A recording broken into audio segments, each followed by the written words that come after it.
Imagine this. Incheon Airport. Late at night.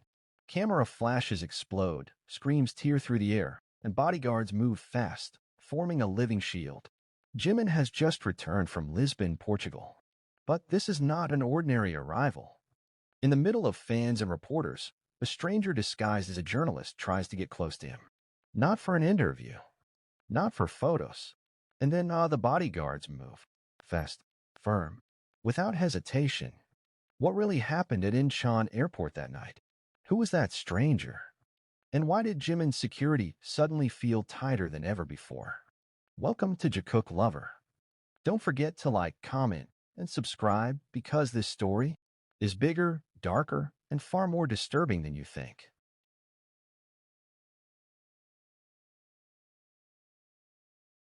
Incheon International Airport never truly sleeps, but that night felt different. There was a tension in the air, something invisible yet unmistakable from the very first moment. When the international arrival gates finally opened, the BTS stepped out after their long flight from Lisbon, Portugal. Time seemed to pause. Cameras rose simultaneously, shutters clashed with screams of love, and names echoed through the terminal like a chorus known around the world. But behind the flashing lights and devotion, a shadow quietly followed. Jimin walked among the BTS members with calm steps, dressed simply, a choice that only made his presence shine brighter. His face showed exhaustion, yet he still bowed politely, acknowledging fans who had waited for hours. No one expected that this homecoming would turn into one of the most talked-about incidents of the year. Lisbon should have marked the end of a beautiful journey. A romantic old city, peaceful European air, a packed but meaningful schedule. Fans imagined smiles, brief greetings, and a smooth exit. But reality at Incheon Airport told a different story. The crowd that night far exceeded expectations. Fans and reporters pressed closer, bodies colliding, creating a narrow corridor where one small mistake could trigger chaos. The BTS bodyguards looked unusually alert. Their movements were not just protective, but analytical. Their eyes scanned constantly, reading faces, measuring distances, calculating risks. And that was when everything began to change. Among legitimate reporters, complete with professional cameras and media credentials, stood someone who did not belong. The appearance was convincing, the clothing neat, the behavior calm, too calm. The figure moved with the crowd, inch by inch, drawing closer to Jimin. Not from the front, not from the side, but from an angle designed to escape notice. But not from the bodyguards. One hand signal. One decisive step. And within seconds, Jimin was completely shielded. The bodyguards formed a human wall, separating him from the stranger. The atmosphere shifted instantly. Some reporters froze in shock, fans screamed in panic, and cameras captured fragments of the scene that would soon spread worldwide. Who was that person? That question flooded social media within minutes. Some claimed it was a saying. Others suspected malicious intent. Many believed it was not accidental, but planned. The fact that the person disguised themselves as a journalist sent chills through fans everywhere. Disguise meant breaching the first layer of security. And if that was possible, what else could be? Witnesses said the stranger attempted to exploit the chaos to get physically close to Jimin. No weapon was visible. No verbal threat was made. And that, ironically, made the situation even more frightening. The most dangerous threats often arrive silently. Jimin remained composed. There was no panic in his expression, no sudden movement. He trusted his security team completely. But after the incident, his pace quickened, his head lowered slightly, and the atmosphere around him changed. Attentive fans noticed immediately this was not the first time Jimin had faced danger, and it might not be the last. The other BTS members instantly tightened their formation.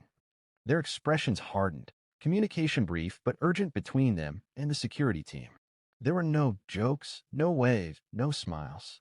The priority was clear: leave the airport safely. Short video clips of the incident spread like wildfire. On TikTok, Twitter, Instagram, and YouTube, fans replayed the same seconds again and again, hunting for details. A bodyguard's hand movement. Jimin's position. The stranger's face. Every frame dissected, every second debated. Why was security this intense? Was there a prior threat? Was this connected to BTS's overseas schedule? Or was this a warning of something much bigger? Longtime fans recalled similar moments from the past. Pushing incidents, boundary violations, repeated invasions of privacy. But that night in Incheon felt different, more serious, more dangerous. What deepened the concern was the fact that the individual managed to enter a restricted media zone. Questions about airport security protocols and media screening erupted immediately. If someone could get this close to Jimin, what about other artists? What about public safety? Airport authorities reportedly launched an internal investigation. Several legitimate journalists were questioned. The identity of the disguised individual has not been released, adding another layer of mystery that continues to unsettle fans. Meanwhile, ARMY around the world united. Hashtags demanding protection for Jimin and BTS dominated global trends.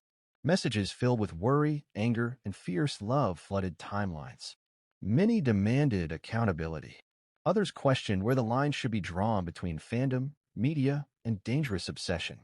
Jimin represents softness, but also resilience. Yet behind the gentle smile he offers the world lies the harsh reality of fame. Every step monitored, every breath recorded, every weakness exploited by the wrong person. That night at Incheon was not just about returning from Lisbon. It was a brutal reminder that idol safety can never be taken lightly, that love must never cross into violation, and that in a world that worships, darkness always lurks nearby. Now the question is no longer what happened, but what happens next. Will BTS's security become even more restrictive? Will the distance between idols and fans grow wider? Or was this incident only the tip of an iceberg long hidden from view? And the question that leaves fans silent. If the bodyguards had not reacted that fast that night, what followed after that night at Incheon Airport was not silence, but a storm that continued to grow. Even after BTS safely left the terminal, the tension did not dissolve. Instead, it migrated online, into discussions, theories, and heated debates that refused to fade. Fans replayed the footage not only to understand what happened, but to reassure themselves that Jimin was safe, at least for now. Behind the scenes, security protocols reportedly changed almost immediately. Sources close to the situation whispered that internal reviews were conducted at multiple levels, not only within the airport authority, but also within the management teams responsible for BTS's movements. The incident was treated not as a minor disturbance, but as a near miss, one that exposed vulnerabilities too dangerous to ignore. What unsettled fans the most was not what they saw, but what they did not see. The videos showed only seconds, fragments of a much larger picture. What conversations happened just before the cameras started rolling? How early had the bodyguards noticed the stranger? And how close did that individual really get before intervention occurred? Some witnesses claimed the situation had been monitored for longer than people realized, that the bodyguards had already identified irregular behavior minutes before the confrontation, that the move to block access was not reactive, but preemptive. If true, it suggests that the threat was not sudden, but building quietly, patiently, dangerously. Jimin's behavior in the days following the incident also became a topic of intense scrutiny. Fans noticed subtle changes.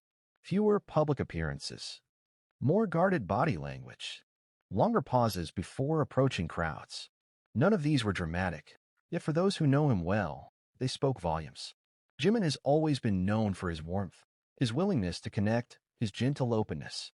To see even the slightest shift raised alarm. Some fans defended the increased distance, calling it necessary and overdue. Others mourned it, fearing that moments like these slowly erode the closeness between idols and fans. But beneath those emotions lay a shared understanding. Safety must come first, no matter the cost. Industry insiders began speaking out as well, carefully, anonymously. They acknowledged what many had long suspected, that the line between media access and personal security has become dangerously thin. The demand for exclusive footage, first reactions, and viral moments has created pressure points that bad actors can exploit. When access becomes currency, disguises become weapons. The fact that the stranger chose to impersonate a journalist was particularly chilling. Journalism is built on trust, credentials, and assumed legitimacy. By hiding behind that image, the individual bypassed suspicion. It raised uncomfortable questions about verification processes and how easily appearances can deceive in high-pressure environments like international airports. For BTS, this incident arrived at a time when public attention was already heightened. Their global influence, individual activities, and future plans are under constant observation. Every move carries weight. Every appearance draws crowds. And every crowd carries risk. Fans also began connecting dots, speculating whether this incident was isolated or part of a larger pattern. Some pointed to previous overseas schedules, others to moments where security seemed unusually tight. Was there prior intelligence? Had warnings been issued behind closed doors? Or was this simply the inevitable consequence of fame at its most extreme? Official statements remained limited, careful, and controlled. Safety reasons were cited. Investigations were ongoing. Privacy was emphasized, but the lack of detailed explanation only fueled speculation. In the absence of answers, fans filled the gaps with theories, some grounded, others spiraling into darker possibilities. Yet amid the fear and uncertainty, there was also a powerful display of unity. ARMY did not fracture. They rallied. Messages of support poured in not just for Jimin, but for the bodyguards who acted decisively, for the members who closed ranks instantly, and for the unseen staff who worked tirelessly to protect what the world loves. The bodyguards, often invisible until moments like this, became symbols of silent loyalty. Their swift response reminded everyone that idol safety is not accidental. It is the result of constant vigilance, training, and readiness to step into danger without hesitation. As days passed, the incident slowly moved from breaking news to ongoing concern, but it never fully disappeared. Every new airport appearance was watched more closely.